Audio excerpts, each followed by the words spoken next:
Hello everyone, this is Sid Merchant. आज हम अपनी फॉरेक्स की नेक्स्ट वीडियो को स्टार्ट करने जा रहे हैं। उसके अंदर हम अपना नेक्स्ट इंडिकेटर एक्सप्लेन करेंगे जिसका नाम है बुलिंजर बैंड्स। ठीक है, बुलिंजर बैंड को कैसे इस्तेमाल करना है और किस तरीके से आपने अपने MT4 या MT5 के अंदर अप्लाई करना है, मैं आपको डिटेल में एक्सप्लेन करूंगा और एंड पे आपको बताऊंगा कि इसके अंदर कौन सी स्ट्रैटेजी है जो कि 100% रिजल्ट देनी है। आपने वीडियो को एंड तक देखना है और अगर आपने हमारे चैनल को सब्सक्राइब नहीं किया तो आप सब्सक्राइब कर दें और हमारे जो बेल आइकन है उसको भी क्लिक कर दें ताकि नेक्स्ट वीडियो भी आप तक मिलती रहे। तो मैं आपको स्टार्ट करता हूँ बुलिंजर बैंड। आपको पता है कि आपने कैसे इंडिकेटर लगाना है। आपने सबसे पहले इंसर्ट पे क्लिक करना है। ठीक है, जैसे आप इंसर्ट पे क्लिक करेंगे ना, तो इंसर्ट पे क्लिक करने के बाद आप इंडिकेटर पे क्लिक करेंगे। इंडिकेटर पे क्लिक करने के बाद आप ट्रेंड पे क्लिक करेंगे और यहाँ से ना बुलिंजर बैंड को ना ओके कर देंगे। ठीक है, करेंगे ना तो आपके सामने जो है ना ये एक नई स्क्रीन पॉपअप हो जाएगी। आप इसको भी ओके कर देंगे तो ये आपके सामने ना 3 बैंड्स आ गए हैं। ठीक है, अब इनको यूज़ कैसे करना है और किस तरीके से इसको प्रॉफिटेबली स्ट्रेटजी के तौर पे यूज़ करना है मैं आपको एक्सप्लेन करता हूँ। ये देखें, मैं थोड़ा सा इसको ऊपर कर देता हूँ स्क्रीन को। जब भी कभी बुलिंजर बैंड के अंदर ना बेसिकली 3 बैंड्स होती हैं। ठीक है, ये आपके सामने पीस हो रहे हैं 3 बैंड्स, मतलब 3 लाइंस ही एक तरीके से आपको शो हो रही हैं।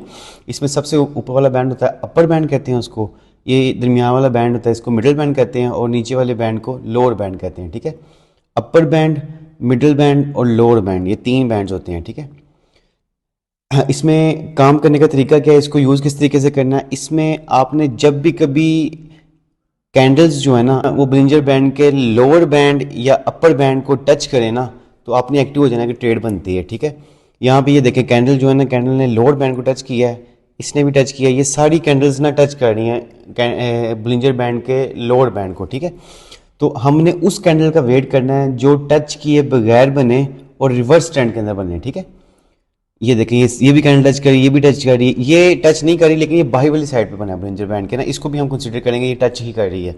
ये भी टच करी, ये सारी कैंडल्स टच कर रही हैं। ठीक है, अब ये कैंडल जो है ना ये वाली, ये टच किए बगैर बनी है और रिवर्स ट्रेंड में बनी है, यानी कि सेल की मार्केट में बाय की कैंडल बनी है। ठीक है, तो जैसे ये कैंडल क्लोज होगी ना, ये वाली जो कैंडल आप देख रहे हैं जिसपे कर्सर आ रहा है, तो जैसे ही कैंडल क्लोज होगी ना ये आपका एंट्री पॉइंट है। ठीक है, यहाँ से आप फौरन एंटर हो जाएंगे। ठीक है, जैसे आप एंटर हो जाएंगे तो आपने जो भी प्रॉफिट टारगेट है ना आपका, आप प्रॉफिट टारगेट लेके मार्केट से एग्जिट कर सकते हैं। ठीक है, अगर आपने अपनी ट्रेड को लॉन्ग टर्म होल्ड करना है तो आप तब अगर कैंडल जो है ना मिडिल बैंड को क्रॉस कर जाए ना तो आप ट्रेड को लॉन्ग टर्म होल्ड कर सकते हैं। मिडिल बैंड का और कोई काम नहीं है। ठीक है, तो यहाँ पे ये हमारा एंट्री पॉइंट ये वाला पॉइंट था। ठीक है, तो इसके अंदर मजीद हम देखें बुलिंजर बैंड के अंदर मैंने आपको ये चीज़ें बताई कि 3 बैंड होते हैं, अपर बैंड, मिडिल बैंड और लोअर बैंड।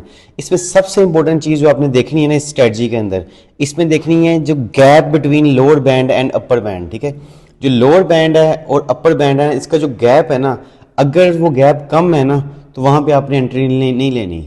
इस गैप जो होता है ना लोअर बैंड और अपर बैंड के दरमियान जो गैप है ना इसको स्टैंडर्ड डेविएशन कहते हैं। ठीक है, स्टैंडर्ड डेविएशन का मतलब है कि कितना गैप ज़्यादा है। अगर गैप ज़्यादा होगा इसका मतलब मार्केट एक ट्रेंड के अंदर है। ठीक है, तो वहाँ पे हम एंटर होंगे। ठीक है, विदाउट ट्रेंड हमने एंटर नहीं होना बुलिंजर बैंड के अंदर। ठीक है, तो ये है कि ये गैप ज़्यादा है। सबसे पहला रूल ये था कि लोअर बैंड को टच करनी चाहिए, टच करनी कैंडल्स, उस कैंडल का वेट करना है जो टच किए बगैर बने। ठीक है, ये वाली कैंडल टच किए बगैर बनी है और उसमें gap between lower band and upper band must be very high. ठीक है, हाई होना चाहिए तो हम एंटर हो जाएंगे और ये हमारा प्रॉफिट है। ठीक है, इसको मैं मज़ीद आपको 1-2 एग्जांपलें एक्सप्लेन कर देता हूँ। मैं H4 के अंदर आपको दिखा देता हूँ। ठीक है, यहाँ से ये हमने लोअर बैंड को देखा था पहले जो हम देखे, अब ये देखें यहाँ पे कैंडल जो है जैसे ही अपर बैंड को टच करी ना आपने एक्टिव हो जाना, ट्रेड बनती है। ये भी टच करी, ये भी टच करी, ये भी टच करी, ये कैंडल जो है ना, ये जो वाइट वाली कैंडल है ये टच किए बगैर बनी है और सेल में बनी है। ठीक है, और इसमें अपर बैंड और लोअर बैंड के दरमियान गैप भी बहुत ज़्यादा है। ठीक है, तो यहाँ पे भी हमारी एक सेल की एंट्री होगी, तो यहाँ से हम सेल करेंगे तो ये सारा हमारा प्रॉफिट है नीचे। ठीक है, इसी तरह मज़ीद पीछे आए,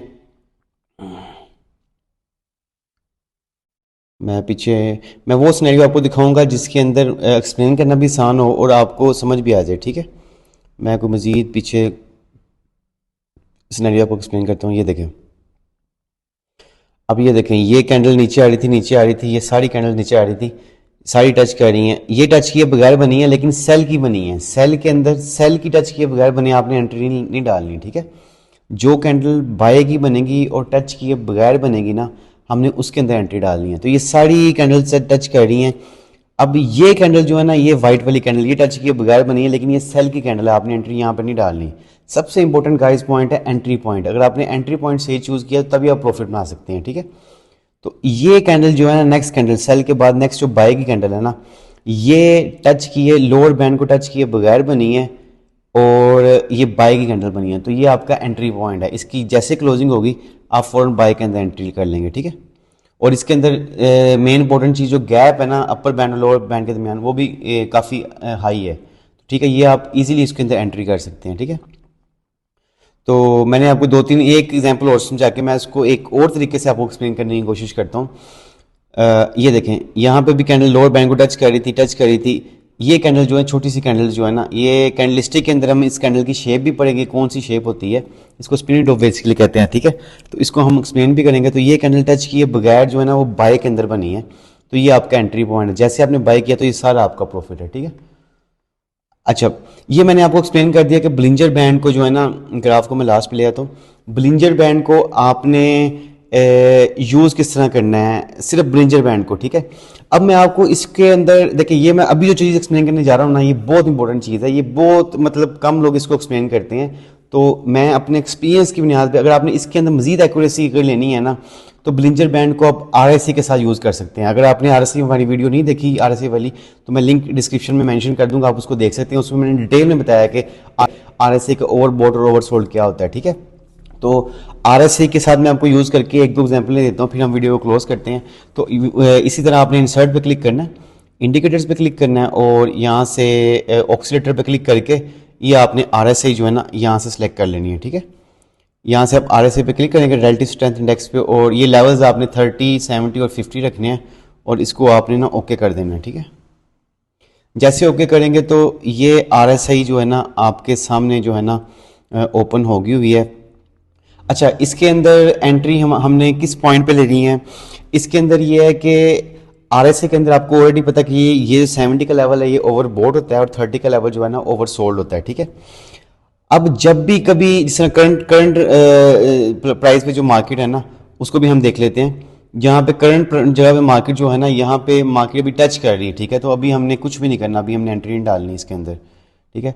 RSI के अंदर ये है कि जब भी कभी बुलिंजर बैंड जो है ना वो अपर बैंड को टच कर रहा हो, ठीक है, और RSI भी जो है ना वो 70 के लेवल पे यानी कि ओवरबॉट पे हो, तो जैसे ही ये, इसका मतलब है कि RSI भी आपको सेल का सिग्नल दे रही है और ब्लिंजर बैंड भी आपको सेल का सिग्नल दे रहा है। तो जैसे ब्लिंजर बैंड की नेक्स्ट कैंडल बनी ना सेल के अंदर, आपको एक ब्लिंजर बैंड ने तो एक्सप्लेन कर ही दिया है, लेकिन साथ ही साथ आपको RSI भी कह रही है कि इसके अंदर सेल बनेगी, ठीक है। तो दो इंडिकेटर का कम्बिनेशन इसमें आपके पास कंफर्मेशन आ गई, तो ये आपकी कंफर्म एंट्री होगी, ठीक है। तो यहाँ से आप इजीली सेल एंटर कर सकते हैं। और किस पॉइंट पे कर सकते हैं, ये आप इस जगह पे ना, ये जो आपकी सेल की कैंडल है, यहाँ से आप एंट्री डालेंगे, लेकिन RSI से आपको मजीद कंफर्मेशन होगी इसको किस तरीके से करना है, ठीक है। मैं आपको एक दो एग्जाम्पल और यहाँ पे एक्सप्लेन करता हूँ। ये देखें,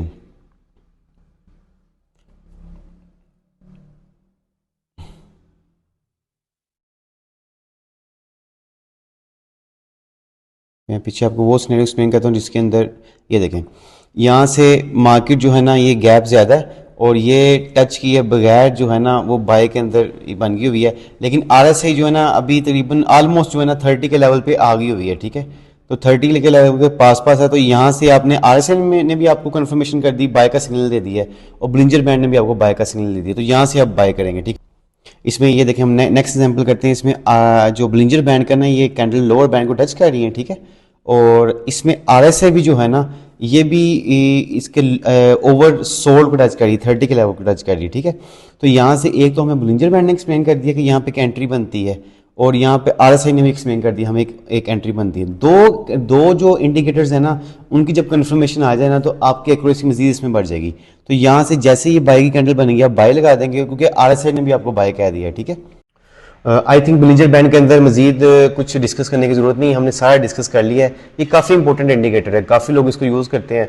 अगर आप इसको H4 के अंदर यूज़ करेंगे ना तो इसका बहुत अच्छा रिजल्ट है। और प्लस ये है कि इसको साथ आप RSI भी अगर लगाते हैं तो मजीद इसका रिजल्ट बढ़ जाएगा। तो आई थिंक आज के लिए इतना काफ़ी है। अगर आपने हमारे चैनल को सब्सक्राइब नहीं किया तो कर लें, और ताकि नेक्स्ट वीडियो आप तक पहुँचती रहे। Thank you for watching. अल्लाह हाफिज़।